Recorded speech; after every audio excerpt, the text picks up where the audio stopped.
I got you. After this, you will be saying thank you, thank you, thank you, thank you, thank you. Tip number 1.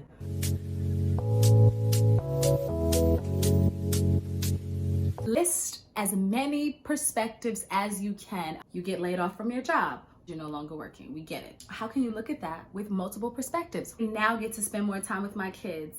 Now get to spend more time in my bed. Now don't have to get up early to go to work. I get to spend some time journaling. Hey, babe, you look beautiful.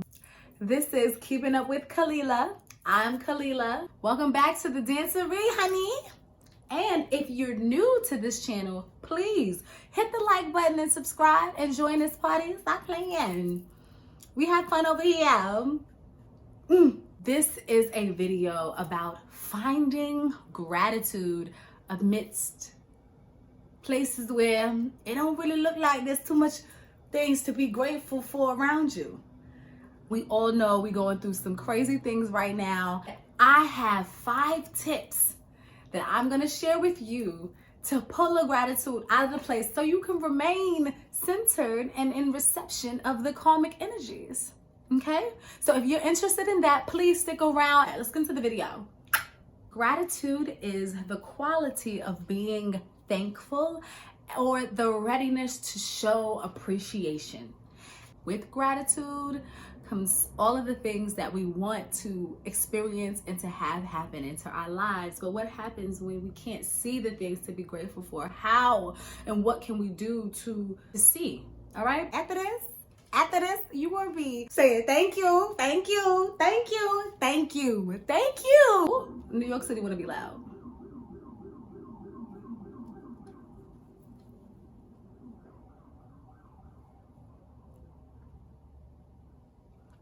Number 1, list as many perspectives as you can about the incident. You get laid off from your job. What is the facts about the situation? The fact about the situation is you're no longer working. We get it. That's a bad thing. We get it. But how can you look at that with multiple perspectives? Well, I now get to spend more time with my kids. I now get to spend more time in my bed. I now don't have to get up early to go to work. I get to catch up on my favorite TV. I get to spend some time journaling. I get to decide what type of job I actually want to have. I get to look for a job that's better. I get to learn from my experience. I get to reset. The list goes on. I get to play more time with my kids. I actually get to have fun with a crazy new social media app. There's different ways to look at it. The second step is express, don't repress. Sometimes our mind has the initial reaction to feel many things. So you get laid off and you're like, ooh, I couldn't stand that job, but oh my gosh, I now no longer have money. And then you feel guilty for feeling like you couldn't stand that job, and you feel like you're supposed to feel sadder or madder or happy. You start making decisions on how you were supposed to feel and then blocking out these feelings because these feelings are right, but these feelings are wrong. No, feel everything. If you feel happy about it, sad about it, scared about it, excited about it, curious about it, sexy about it, any type of feelings you have, allow yourself, give yourself time to feel those things. Breathe it in, breathe it out, journal about it, talk about it, fuss about it, do whatever you need to do. Feel it, because only once you feel it can you get past it. Look, before I give you number 3 though, don't forget to like and subscribe. Other people need to see this. They need to feel gratitude too, sis. Thank you. Don't forget to put your notifications on either. You need to see this face. Okay. Step number 3, separate your life into segments. Sometimes when we're focused on one portion of our life, especially if that's the portion where we're not doing so hot in, it feels like that's all that's going on in our life. So for example, going back to the work situation, oh my gosh, I no longer have a job. Let's think about our family and friendships that are thriving right now. Let's look at, oh, our skin is thriving right now. So separate your life into different sections. Family, friends, education, learning a new skill, learned any new programs, any information, finances, Community. What other area in your life that you can be grateful for? Do you still have food in your fridge? Do you still have a roof over your head? You have something to be grateful for. So focus on those things. Separate your life into manageable sections and list things that are happening in those sections that could bring you joy. Number 4. Now, this one, people may feel like this is a little bit backwards, or maybe people might feel like there's a little some guilt situation going on with this one, but I've decided that I am going to mention it because this works for me. It says, think of worse situations. It's not necessarily Schadenfreude. Avenue Q.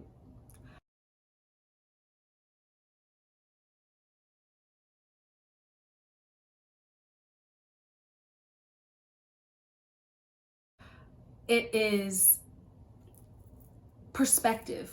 So you will feel better if you acknowledge the privilege that you have. So think about the people who don't have running water. Think about the people who don't have contact with their family and friends, or people who don't have food, or people who are homeless, or people who are underprivileged, so that you can get a perspective of how blessed you are. Because honey, if you are able to see this YouTube video, you're blessed. You're blessed. You're blessed and privileged. Highly favored and privileged. So let's acknowledge it, girl.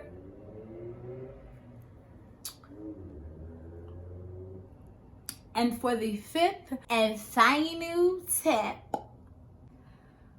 ask someone who knows your life. Maybe your best friend, maybe your mom, maybe your child, maybe your cousin.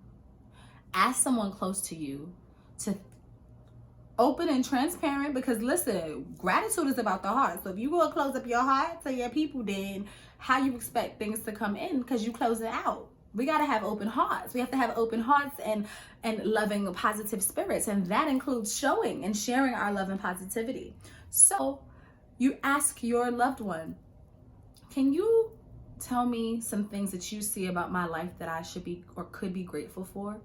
Listen, we all have an ability to compare and compartmentalize. That's like a normal thing. We just compare and compartmentalize. So there are certain things that every one of us can see about our friends and family that we look at and say, oh, that's nice about them, or oh, I kind of wish I had that. So for example, if my friend asked me that, I'd be like, you have a big butt. Like, that's what I'll be grateful for. And that is something that brings you joy. You're like, oh, I too got a zone. Thank you, God. Or you live in Harlem, right close to all the central food areas, whereas I gotta travel to this Trader Joe or this blah blah blah blah blah. You live central to all of the things that you need. Or you are, in quarantine with your bae, and I am lonely, so that's something that you need to be grateful for. Or I'm in quarantine with my bae, and you are single in your own apartment, and I kind of wish I was single and by myself at the moment. Just perspective. Ask your family and friends for your input so that they can paint the picture of your life with a different lens that could actually help you in the future.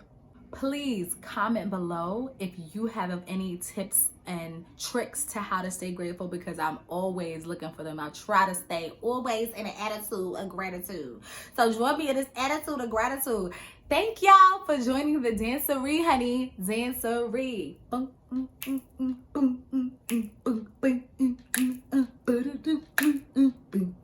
Y'all knew what it was, and I'm leaving it. I'm leaving it because that's classic Mary J.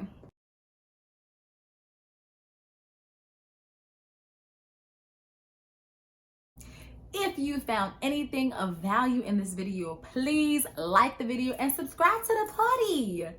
Let's go. Subscribe.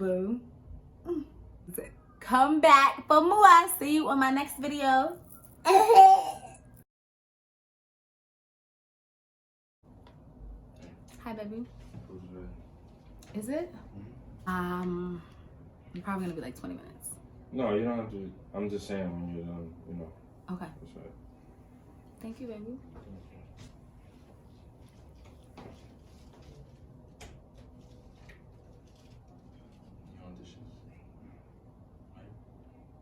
Can you contain them? Can you at least put stuff? I did. I watched some of it already, so it's not gonna be like a disaster. Thank you. You're welcome.